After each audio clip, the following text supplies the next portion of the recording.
Maharana Pratap school रिडगला में आप सभी का स्वागत है। अपन पढ़ रहे हैं निर्देशांक ज्यामिति। पिछले वीडियो में हमने देखा, थोड़ा पढ़ा और इसकी बेसिक जानकारी हमने ली। निर्देशांक ज्यामिति क्या चीज़ होती है और उसके कुछ सवाल भी हमने हल किए थे। अब इसका जो अपना वीडियो है इसमें अपन सीखेंगे और थोड़े से कठिन सवाल जिनका आसानी से हम सूत्रों के माध्यम से हल कर सकते हैं। तो निर्देशांक ज्यामिति में अपना पहला क्वेश्चन है, बिंदु ए और बिंदु बी के मध्य दूरी ज्ञात करनी। तो मध्य दूरी का सूत्र आपको पता ही है। तो सीधा सा है, दो बिंदुओं के बीच की दूरी ज्ञात करनी है, ए बी के बीच की दूरी। तो फॉर्मूला सिंपल सा है, क्योंकि निर्देशांकों को हम दर्शाते हैं एक्स और वाई से। कोई भी ग्राफ पेपर में निर्देशांक उसका दर्शाना, तो पहला एक्स का मान होता है, दूसरा वाई का। तो एक्स के निर्देशांकों का अंतर का स्क्वायर प्लस वाई के निर्देशांकों के अंतर का स्क्वायर, ये इसका फॉर्मूला है। x2 माइनस x1 की whole square plus y2 minus y1 की होल स्क्वायर। यहाँ x के निर्देशांकों का अंतर हो गया, यहाँ y के निर्देशांकों का अंतर। यहाँ अब समझने वाली बात है, x2 कौन है, x1 कौन है। जो पहला निर्देशांक है वो 1 1 होता है, ये x और ये y, तो ये 1 हो गया, ये y 1 हो गया। इसी प्रकार b दूसरा निर्देशांक है, तो यहाँ x2 y2 रखना है। ध्यान में दीजिए, x2 का अपना 8 माइनस माइनस प्लस, क्योंकि सूत्र में माइनस है, ये भी माइनस है, तो दोनों क्या हो जाएंगे प्लस की होल स्क्वायर प्लस y का मान -2, फिर माइनस और यहाँ भी माइनस, क्या हो जाएगा प्लस 1 की होल स्क्वायर। सॉल्व करते हैं इसको, 8 1 9 9 की स्क्वायर 81 प्लस -2 प्लस 1 बराबर -1 का स्क्वायर प्लस 1, जोड़ देंगे तो √82। और हमेशा माप किस में आएगा इसका, इकाई में। तो ये दो बिंदुओं के बीच की दूरी बिल्कुल आसान तरीके से हमने सीखी। इसके ऊपर एक और सवाल दे रखा है, अपन को ध्यान दीजिए कि सिद्ध कीजिए कि बिंदु पी क्यू आर एक समकोण त्रिभुज के शीर्ष है। ये क्वेश्चन अपन समझ गए होंगे, पहला क्वेश्चन। दूसरा क्वेश्चन बिल्कुल इजी क्वेश्चन है, थोड़ी सी कंडीशन दे रखी है, उसको थोड़ा सा समझना है अपन को। क्या कंडीशन दे रखी है कि त्रिभुज के शीर्ष है क्या, और कौन सी त्रिभुज के, समकोण त्रिभुज के शीर्ष है क्या। अब अपन को पता होना चाहिए समकोण त्रिभुज की जो भुजाएं होती है उनका संबंध क्या होता है। सबसे बड़ी भुजा होती है कर्ण, उसके बाद में आधार और लंब।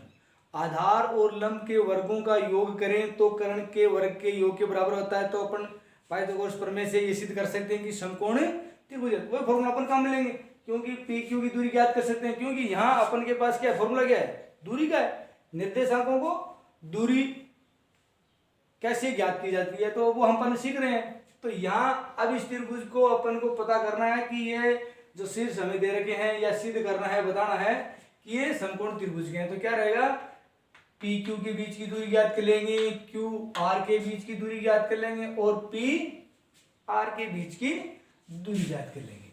समकोण त्रिभुज का डायग्राम बना देंगे। ये सबसे बड़ी भुजा का माप, ये कर्ण होगी, ये आधार और ये लंब है। तो सॉल्व करते हैं। सबसे पहले माना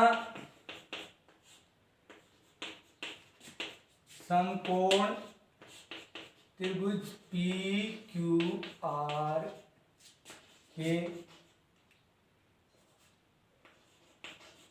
शीर्ष P, Q, R है। ये चीज तो है ही, लेकिन होगी कैसे, ये चीज अपन को सिद्ध करनी है, तो हमने मान लिया। अब अपन को पता है पाइथागोरस प्रमेय क्या कहती है, कर्ण स्क्वायर बराबर होता है आधार स्क्वायर प्लस लंब स्क्वायर। अब बारी बारी से अपन पता करेंगे पी क्यू के मध्य दूरी, क्यू आर के मध्य दूरी और पी आर के मध्य दूरी। उन दूरियों को देखेंगे, सबसे बड़ा माप होगा उसको कर्ण मान लेंगे, सिंपल सी बात है। उससे छोटा माप और उससे छोटा माप जो माप रहेंगे दोनों, उनको आधार और लंब मान लेंगे। तो सबसे पहले पी और क्यू के बीच की दूरी ज्ञात करें, और दूरी ज्ञात करने का सूत्र सिंपल सा है, x2 माइनस x1 की whole square plus y2 minus y1 की होल स्क्वायर। अब अपन बिंदु ले रहे हैं P और Q। कौन से बिंदु ले रहे हैं? P और Q, P Q के बीच की। तो यहाँ P ए Q ये x1 y1 x2 y2। ध्यान रखो मेरी बात। तो x2 कौन है यहाँ? -2, सूत्र में माइनस है, और 2 स्क्वायर, फिर प्लस y2 कौन है यहाँ? 1, सूत्र में माइनस, y1 कौन है यहाँ? -2। तो माइनस, सूत्र का माइनस प्लस हो जाएगी। सॉल्व करो इसको। -2 -4 की होल स्क्वायर होती है 16।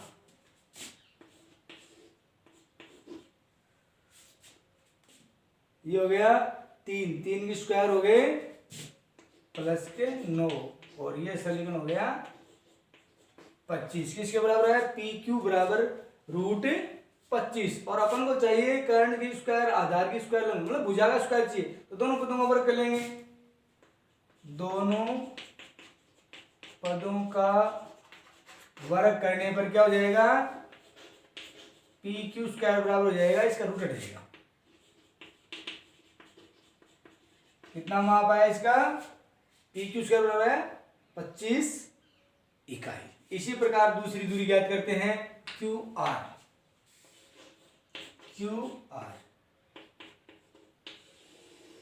अब क्यू आर की स्थिति में अपने x1 x2 चेंज हो जाएंगे। हम ले रहे हैं क्यू आर। तो क्यू पहला बिंदु है, आर दूसरा बिंदु। तो ये x1 y1 x2 y2 मान लीजिए। x2 5 माइनस प्लस के 2, इस सूत्र में प्लस है, 2 सूत्र में -1। चल करते हैं इसका। 7 की स्क्वायर 49 प्लस 1 की स्क्वायर 1।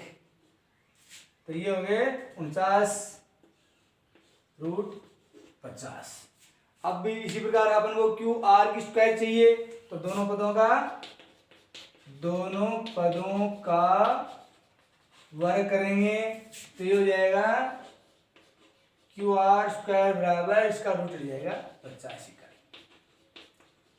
दो बिंदुओं के बीच की दूरी पी क्यू की दूरी ज्ञात कर ली, क्यू आर की दूरी ज्ञात कर ली। तीसरा बिंदु है अपना पी और आर के बीच की दूरी ज्ञात करनी है, पी आर के मध्य। अब यहाँ x1 x2 चेंज हो जाएंगे। कौन सा ले रहे हैं? P R. पी पहला बिंदु है, आर दूसरा बिंदु है। तो पहले बिंदु के लिए x1 y1 x2 y2। तो 5 में से 2, 5 - 2 की whole square plus 2 minus plus 2 plus 2 whole square. इसका हल करेंगे तो ये हो जाएंगे 3 की स्क्वायर 9, और ये हो जाएंगे 4 की स्क्वायर 16। तो ये हो जाएंगे √25। वही स्थिति दोनों पदों का वर्ग करेंगे। दोनों पदों का वर्ग करेंगे तो ये रहेगा अपना पी आर की स्क्वायर बराबर 25, रूट हट जाएगा इकाई। ये अब हमने तीनों बिंदुओं के बीच की दूरी ज्ञात कर ली। समझ में आ गई बात? पी क्यू के बीच की दूरी ज्ञात कर ली, क्यू आर के बीच की दूरी ज्ञात कर ली, और पी आर के बीच की दूरी ज्ञात कर ली। अब अपना मान रहा है इसमें पी आर के बीच की दूरी, पी आर स्क्वायर के बीच, मतलब पी आर की दूरी तो ये √25 है, लेकिन वर्ग में चाहिए अपन को मान, तो इसलिए वर्ग कर लिया था हमने। ये √25 है, ये 50 है, ये 25 है। सबसे बड़ा मान कौन सा रहा? Q R. ये बिंदु क्या हो जाएगा? P, क्योंकि QR सबसे बड़ी भुजा है, इसका माप कितना था √50 और इन दोनों का √25 तो इन दोनों को वर्गों का योग करते हैं, बची तीसरी भुजा सबसे बड़ी भुजा करने स्क्वायर के बराबर हो रहा है कि नहीं हो रहा, तो रखे देख लेते हैं, इस फॉर्मूले में रखे देख लेते हैं। आता है PQ QR, कारण सबसे बड़ी भुजा है तो अपना मान कितना है 50, क्योंकि स्क्वायर इसका कितना है 50 बराबर 25 प्लस 25 तो ये भी 50। तो इसका मतलब सिद्ध हो गया कि ये तीनों शीर्ष एक समकोण त्रिभुज के शीर्ष हैं। बिल्कुल आसानी से आपके समझ में आ गई होगी ये चीज।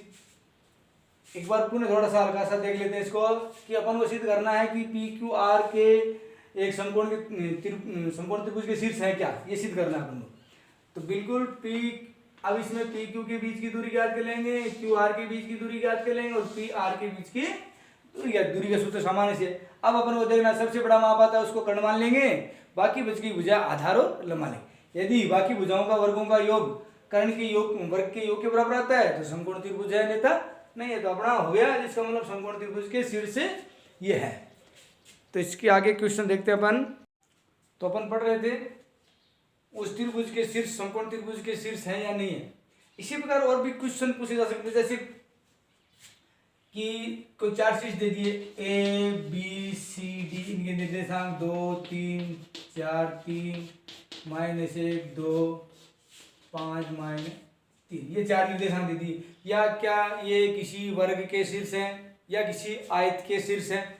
तो सिंपल सा है, वही AB के बीच की दूरी, BC के बीच की दूरी, CD के बीच की दूरी और AB के, इन सभी के, क्योंकि वो वर्ग होता है जिसकी चारों भुजाएं समान होती हैं ABCD। तो AB के मध्य दूरी ज्ञात कर लेंगे, BC के मध्य दूरी ज्ञात कर लेंगे, CD के मध्य दूरी ज्ञात कर लेंगे और AD के मध्य दूरी ज्ञात करेंगे। यदि इनकी सभी दूरियां बराबर आ रही हैं, साथ में कारण AC के मध्य दूरी ज्ञात कर लेंगे और BD की मध्य दूरी, क्योंकि वर्ग क्या होता है, वर्ग की आमने सामने की भुजाएं बराबर तथा विकर्ण भी आपस में बराबर होते हैं। तो AC के बराबर होगा BD और AB बराबर होगा BC बराबर होगी CD बराबर होगी AD, ये चारों भुजाएं आपस में बराबर। इसी प्रकार आयत में भी, तो आयत में क्या होता है, ये निर्देशांक दे दिए मान लीजिए ABCD, क्या ये किसी आयत के शीर्ष है। तो आयत की स्थिति क्या होती है, आयत क्या होता है भुजाओं के आधार पर माने तो इसकी आमने सामने की भुजाएं बराबर, तो AB के बराबर होनी चाहिए CD तथा AD के बराबर होना चाहिए BC। दूसरी चीज, इनके विकर्ण आपस में बराबर होते हैं, तो क्या हो जाएगा AC बराबर होना चाहिए BD। तो इनकी सभी के बीच की दूरी ज्ञात कर लेंगे, इनकी मध्य दूरी, ये मध्य दूरी, ये मध्य दूरी, ये मध्य दूरी, ये मध्य दूरी और इन कंडीशन में रख के देख लेंगे। यदि ये बराबर हो रहे हैं तो ये किसी आयत के शीर्ष हो सकते हैं या फिर किसी वर्ग के शीर्ष हो सकते हैं। इस प्रकार से और भी इसमें कंडीशनल क्वेश्चन आ सकते हैं जिनको हम दूरी के सूत्र द्वारा हल कर सकते हैं। अब अपना अगला क्वेश्चन, उसमें क्या है, अनुपातिक मान रहता है। तो ऐसी स्थिति में अपने पास एक फॉर्मूला और है जो फॉर्मूला अपन काम में ले सकते हैं।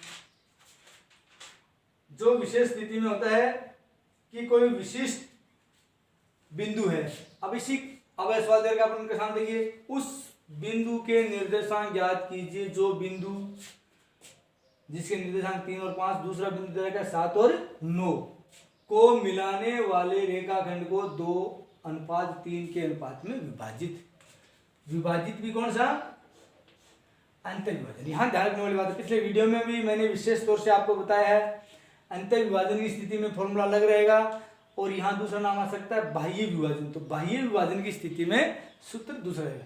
सूत्र रहते हैं लेकिन उसमें सिर्फ निशान थोड़ा समान चेंजेज है जो हमने पिछले वीडियो में पढ़ा था। अब इसका फॉर्मूला डायग्राम बनाएंगे। प्रश्न के अकॉर्डिंग 2 बिंदु हैं, ये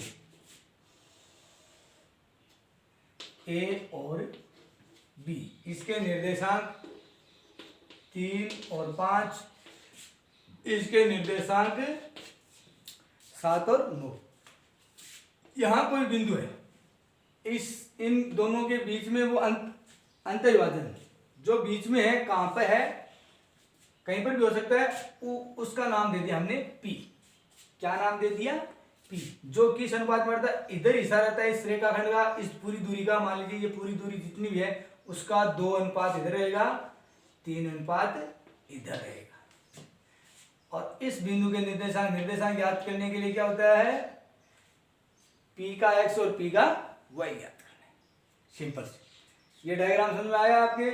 कोई दो बिंदु है A और B, हमने A और B नाम दे दिया उनको मिलाने वाली रेखाखंड 2 और 3 के अनुपात में विभाजित करती है। तो उस मिलाने वाले बिंदु जो बीच में बिंदु है, उस बिंदु के निर्देशांक अपन को ज्ञात करने हैं। तो P के निर्देशांक ज्ञात करने हैं, P का x कितना आएगा और P का y कितना आएगा। बिल्कुल आसान है। तो देखिए फॉर्मूला क्या रहेगा Px के लिए, और इसी प्रकार Py के लिए, Px के लिए और Py के लिए फॉर्मूला रहेगा, आसान सा फॉर्मूला है अपना, जो हमने पिछले वीडियो में भी देखा था। तो अपना फॉर्मूला है Px के निर्देशांक ज्ञात करते हैं। Px के निर्देशांक ज्ञात करेंगे तो m1 x2 plus m2 x1 बट्टा m1 m2। इसी प्रकार Py का निर्देशांक ज्ञात करेंगे तो m1 y2 plus m2 y1 बट्टा m1 प्लस m2। अब यहाँ स्थिति ये बनती है कि m1 कौन है, x2 कौन है, वही पीछे हमने चर्चा की है। m1 m2 तो इसके अनुपात है, पहला अनुपात m1, दूसरा अनुपात m2। पहले निर्देशांक के x1 ये x2, x1 y1, ये x2 y, जहां जहां इनके मान सूत्र में। तो Px का निर्देशांक याद करना है तो Px में मान बनेंगे m1 2, m और x का संबंध क्या है, गुणाकार। x2 कितना है 7 प्लस m2 है 3, x1 कितना है 3 बटा 2 प्लस 3। इसी प्रकार Py के लिए m1 2, x2 9 प्लस m2 3 गुणा y1 ये अपना y1 5 बटा में 2 प्लस 3। अब इसका हल करते हैं। Px बराबर 7 दूनी 14, 3 तिया 9, 14 प्लस 9 बट्टे 5। Py को हल करते हैं 18 प्लस 5 तिया 15 बट्टे 5। समीकरण करेंगे तो ये हो जाएंगे 23 बट्टे 5 और ये हो जाएंगे 33 बट्टे 5। अतः उस बिंदु जिसका नाम P, उस बिंदु P के निर्देशांक 23 बट्टा 5 कोमा 33 बट्टा 5 होंगे। ये समझ में आई बात? एक बार पुनः समझने का प्रयास करते हैं। हमें उस बिंदु के निर्देशांक याद करने हैं जो मिलाने वाले रेखाखंड को 2 और 3 के अनुपात में अंतर्विभाजित करता है। तो अंतर्विभाजन की स्थिति में फॉर्मूला ये रहेगा, उस बिंदु के डायग्राम बना लिया हमने। ये दो बिंदु हैं A और B, A और B। ये कोई बिंदु P है जो 2 और 3 के अनुपात में विभाजित करता है। अब हमें Px और Py का मान क्या करना है। तो Px के लिए फॉर्मूला ये, Py के लिए फॉर्मूला ये। अब ध्यान रखना, यदि अंतर विभाजन है तो ये फॉर्मूला रहेगा, और यहाँ बाह्य विभाजन है। कौन सा विभाजन है? बाह्य विभाजन है। तो सिंपल सी बात है, यहाँ निशान क्या रहेंगे, सिर्फ ऋणात्मक निशान हो जाएंगे, माइनस के निशान हो जाएंगे। बस इतना सही फर्क है, ज्यादा फर्क नहीं। तो इस प्रकार से ये क्वेश्चन आपके समझ में आ गया होगा। आगे देखते हैं। इसी क्रम में अपने अगले एक क्वेश्चन और लेते हैं। बिंदुओं 11, 9 उसके निर्देशांक, दूसरा बिंदु है 1 और 2 को मिलाने वाली रेखा को समत्रिभाजित करने वाले बिंदुओं के निर्देशांक ज्ञात कीजिए। वही अनुपातिक मान है समत्रिभाजन। कोई रेखाखंड है ये ए और बी, ए के निर्देशांक 11 और 9, बी के निर्देशांक 1 और 2। इस रेखा को समान 3 भागों में बांट रखा है, 1 भाग, 2 भाग, 3 भाग। तो इसका नाम दे दिया हमने P, इसका नाम दे दिया Q।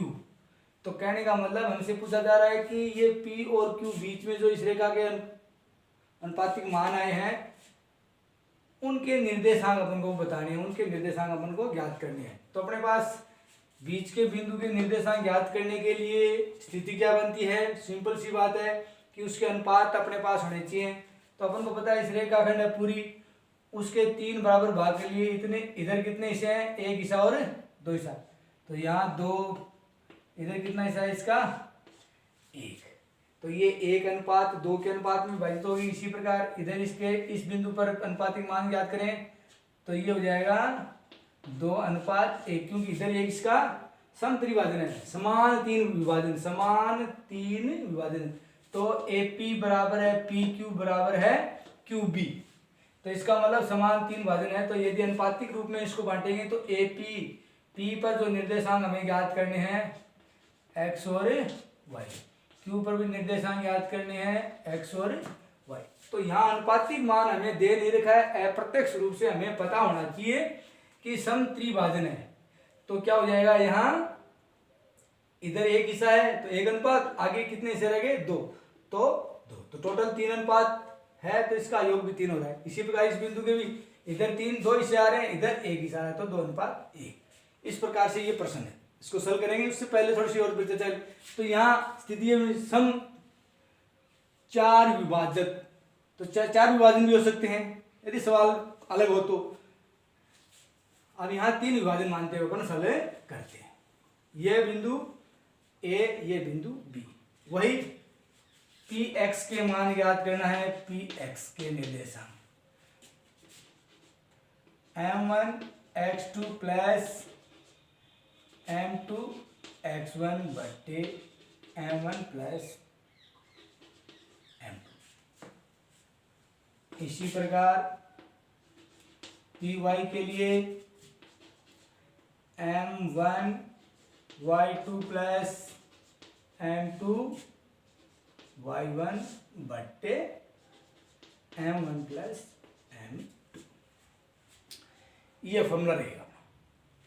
अब अपन के पास m1 कौन है? यहाँ P की स्थिति ले रहे हैं, तो इसको एक बार भूल जाओ, Q को और Q के निर्देशांक और Q के अनुपात को बिल्कुल पीछे की सवाल किया था हमने, यही माना था A और B बीच का बिंदु P। तो इस प्रकार से अपन को करना है, इसको एक बार इग्नोर करना है।